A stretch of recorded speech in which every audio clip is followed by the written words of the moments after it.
You ask Tiger to solve. This deals with linear equations with one unknown.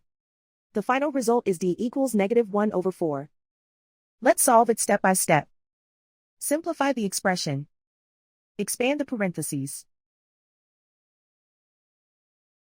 Multiply the coefficients. Simplify the arithmetic. Group like terms. Simplify the arithmetic.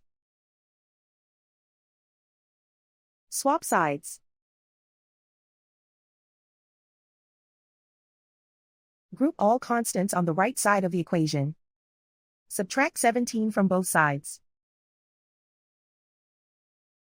Simplify the arithmetic.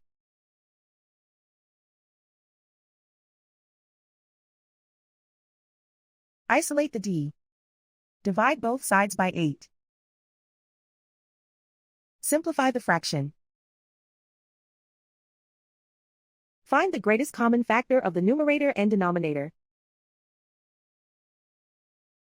Factor out and cancel the greatest common factor.